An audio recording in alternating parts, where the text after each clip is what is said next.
doon sa pinagpanatan ni Kapat. Baka sakaling makakahuli ulit tayo ng mga iba't ibang uri ng isda doon.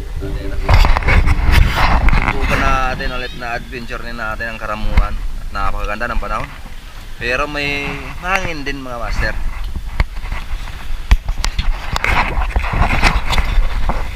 Dito mga master sa areang ito, napakalabo.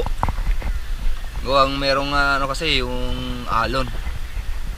Kaya lumabo dito. Kaya doon tayo sa balikan natin ulit yung spot na yun. At yung Remus, sisirin natin ulit yun. Abangan lang mamaya kung anong mahuli natin.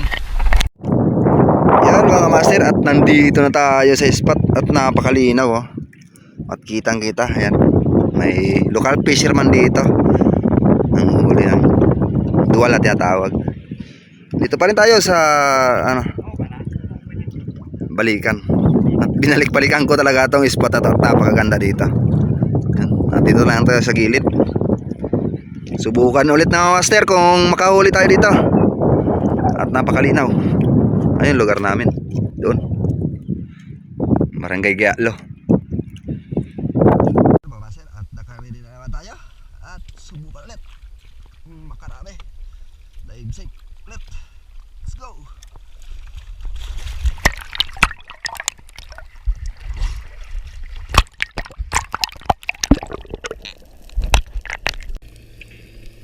Nakailang sisid na ako dito mga master. Dito, may napansin na sana ako ditong great white barracuda. Kaso mga master, napakailap naman ng barracudang yun. Kaya hindi natin napana. Napakalinaw sana ng area dito mga master. At napakarami rin ng bait fish dito or dalagang bukid. Ito, antay pa rin tayo dito mga master kung anong makita natin isda dito sa area ito. Nandito kasi yung kumpulan na mga bait fish sa area ito. At wala talagang nagpapakita ang mga kingmak dito sa area mga master. Dito sa likuran ko meron isang coral trout. Malaki na rin to mga master. Ito. At ito na lang ang pinan natin mga master, ang isang coral trout na ito. At nilapitan pa natin mga master. Ito, at nakapaganda rin ang naging patama natin dyan mga master. Halos sinigot na lang yung isda.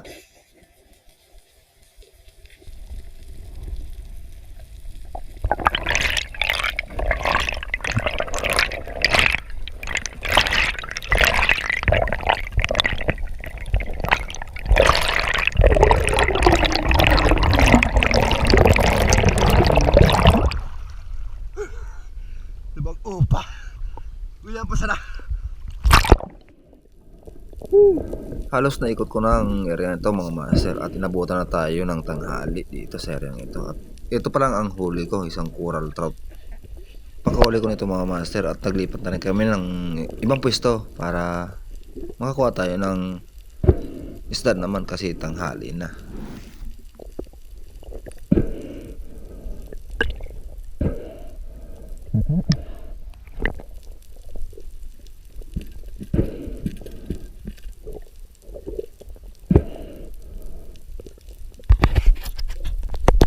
Nakalipat ako dito sa area mga master sa papuntang Maulaw. Ito, habang lumalangoy tayo at nagpapatangay sa agos, nadaanan ko tong isang surahan na ito mga master. At napansin natin, at ginawa ko dito mga master, nagpatago ko dito sa may batong ito. At nasa may pataas na bato.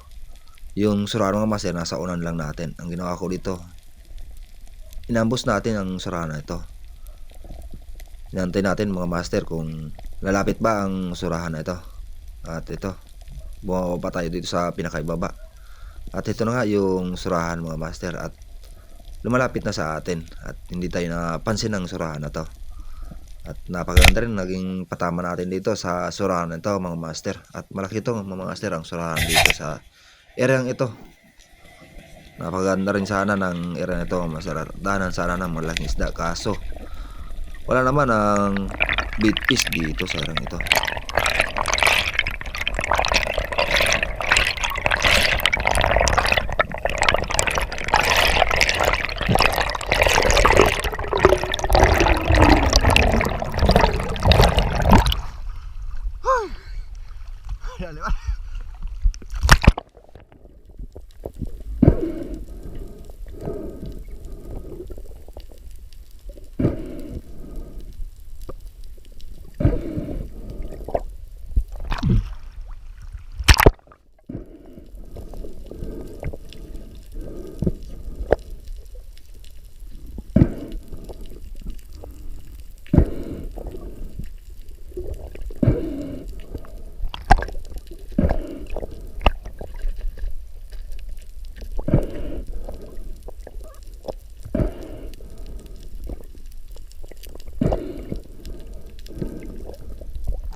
laki mga master oh.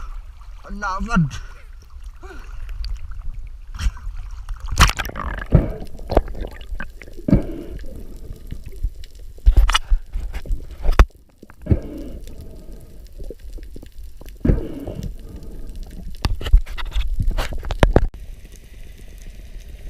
Dito rin mga master, habang naglalangoy ay dito sa bababaw, napansin ko rin yung isang surahan din dito sa bandang ibaba lang nito.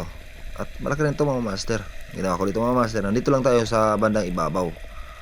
At dito sa may bandang siwang nito mga master, dito ko inantay yung surahan na lumapit mga master. Kasi nandun sa bandang ibaba yung surahan. Ito nga na mga master, at malapit na nga yung surahan at napansin na tayo. Kita tayo. At napakaganda rin naging patama natin dito mga master. Halos ganito ka rin kalaki yung pinana ko kanina. Ano laki talaga ng mga surahan dito mga master.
Wala na tayong ibang nakikitang isda mga master, kaya napagtsagaan natin tong isang isda na to. Tinatawag na rabbit fish. Ang ginawa ko dito mga master, inambos ko ulit to. Dalawa pala mga master ang rabbit fish na to. Lumabas sa butas. Yan, tayo natin dito sa mababaw lang mga master, kasi wala naman tayong makitang ibang uri ng isda. Ito na lang, pagtsagaan natin to para may pang-ulam naman tayo na maiuwi. Pwede na rin to. Maganda rin naging patama natin dito mga master sa rabbit fish na ito. Ayos na rin. Pangatlong isda natin, ay pangapat natin mga master na isda. Pwede na rin.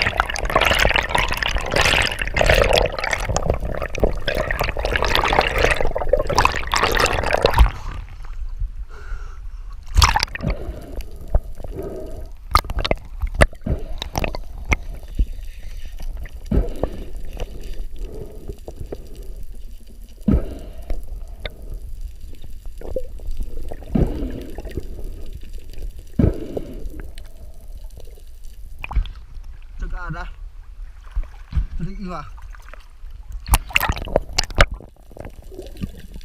Dito sa area to mga master, dami ko na sana napansin na barakuda. Kaso nga lang mga master, ang ilap ng mga barakuda dito malalaki sana.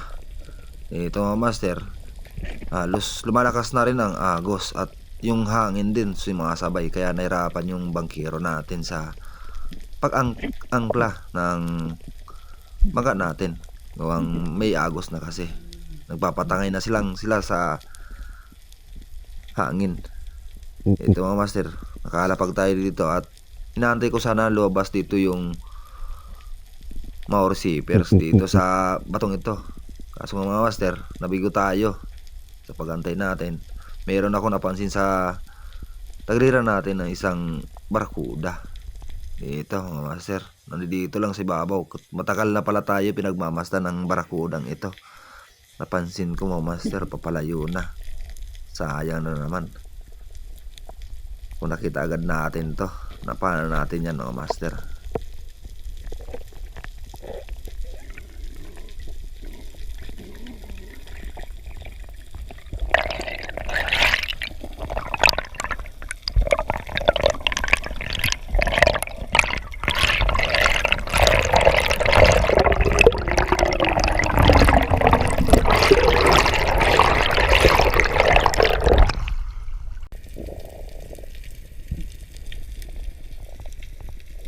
Habang pababa na ako dito mga master, napansin ko na talaga tong isang coral trout na ito. At malaki na rin to mga master. Ito. Lumapag muna tayo dito sa bandang ibaba na ito mga master, para hindi tayo masyado mapansin niya. Kaso ito mga master, at lumapit at napano natin mga master. Napakaamo ng coral trout na ito at malaki na to mga master. Ito na pala ang panghuling isda natin mga master, gawang inabot na tayo ng alas 12:30 ng tanghali dito sa area ito, at ito lang ang nakuha natin mga isda mga master. At nakalimang piraso tayong isda at pwede rin to.